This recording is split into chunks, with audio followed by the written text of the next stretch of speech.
Hello, welcome again. I'm Andy. I'm a philosophy lecturer, and here we are at Every Dawn, where I try to give you a little bit of philosophy every day, something to think about throughout your day.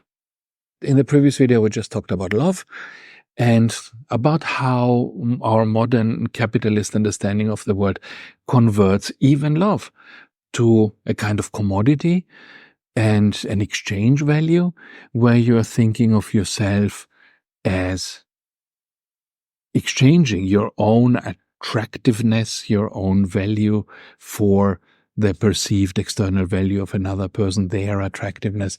And you perhaps don't even approach somebody because you're afraid that your value is not enough for them, for what they have to offer in return, in the same way like you wouldn't make a too low offer for a very, flashy house.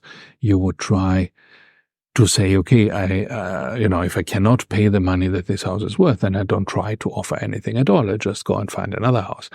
But with love, this is wrong, because your value that you have to offer in reality is your internal qualities and your harmonizing of your personality with the personality of the other person. And these externally perceived values are not what it is about, as opposed to the house. And psychoanalyst Erich Fromm has a whole theory of love. He has written a book that's very famous about love, a book that is called The Art of Love. And you can find this on the internet. You can buy it easily.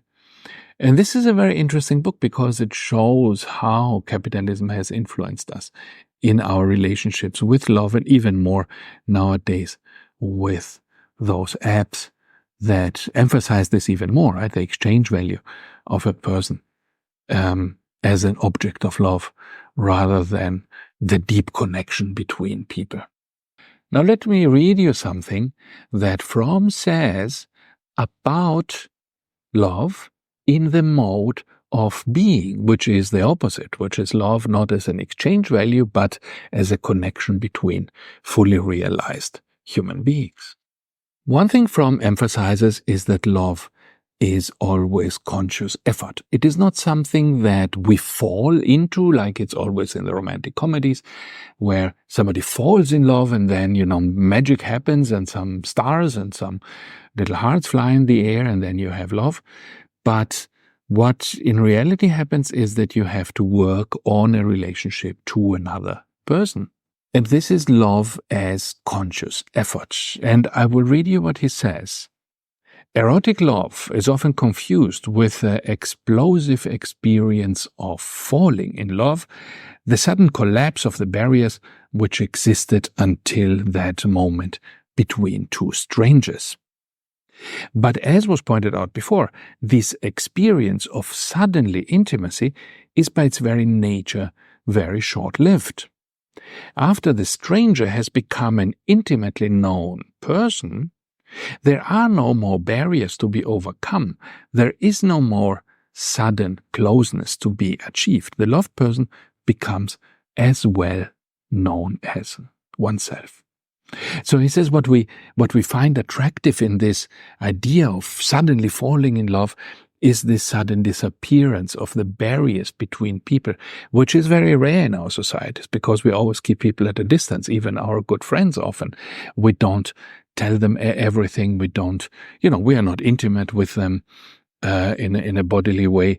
In other societies, sometimes it's different, right? People in some societies, even, male friends hold hands or they can embrace, but very often in many societies, this is not encouraged. And so the moment when somebody, take off their clothes and we can touch their body is a very special moment. It's a moment that is very rare. And this suddenly opens us up in a way that we very rarely perceive, that very rarely happens. And so therefore it gets this strong special significance that it is such a great moment when this happens. And it's not only the body. I mean, you can take your clothes off in the same way like a prostitute would do, but this is not the point. The point is this opening of your personality that happens in a love relationship. So this is special, even if, you are more the type who tends to have more sexual adventures, but then these don't have this aspect, right, so much. But Fromm says this seeing love as this is mistaken, and it's not going to make you happy again, because this momentary feeling of wonder you get when these barriers fall is exactly that. It's a moment, and when this happens, the first moment it's great, but then over time this excitement wears off. It becomes an everyday occurrence that you are together with your partner and there is nothing more happening, nothing new happening anymore.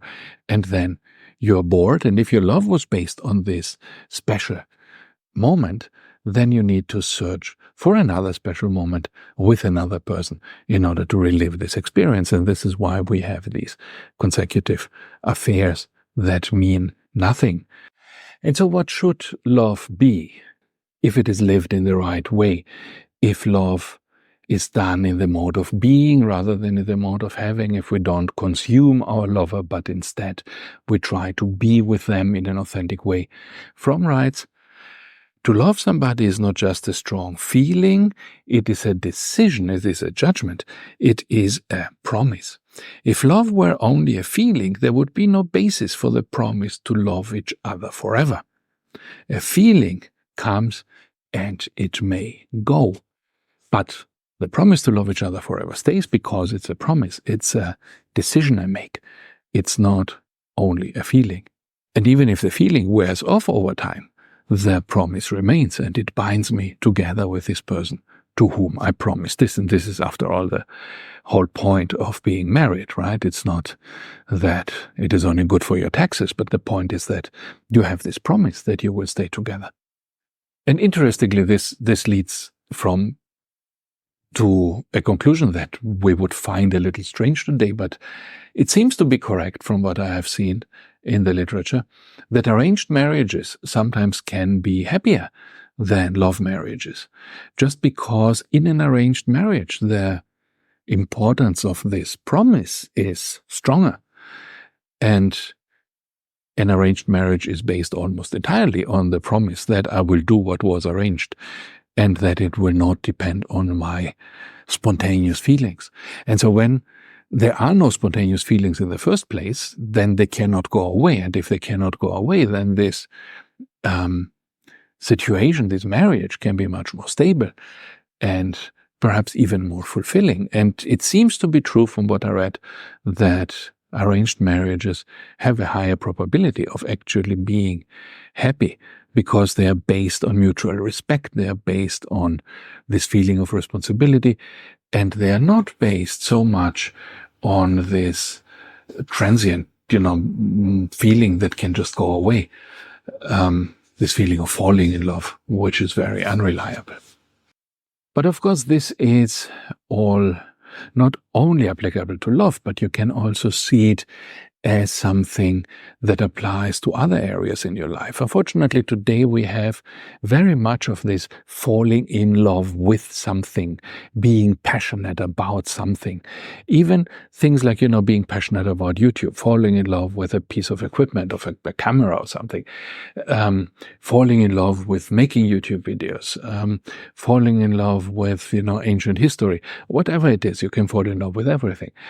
And people do things out of a sense of this momentary passion of this falling in love. But the problem is with all these things that after a while, this moment is gone of falling in love with whatever it is. And when this moment goes, the only thing that will sustain you to stay with the thing you chose is the commitment to it. It's the realization that this is important, that this gives you value for your life, it gives value to the world, and it does this even if you are not in love with it anymore. And this is why so many people burn out at what they do, right? You have all these YouTubers who start, buy a new big camera, start filming, and then after a year they have stopped and they are gone and they don't film anymore because it didn't pay out, it didn't, they didn't have the immediate success they wanted and they fell out of love with it. You have people who will buy a house, an expensive house, and then after a while they realize they cannot use it because they're never at home, because they have to work so much to afford the house that actually they never live in the house. And they don't really ever develop a relationship to this house, and so they just will go and buy a bigger house. While the opposite are often people you can find on YouTube that have very small houses, this tiny house movement, where perhaps they just take a container or a trailer, and with great love and care and attention, they build this thing out to be their home, and they enjoy every single moment in it, and they configure every single thing in it, and they make it with their hands.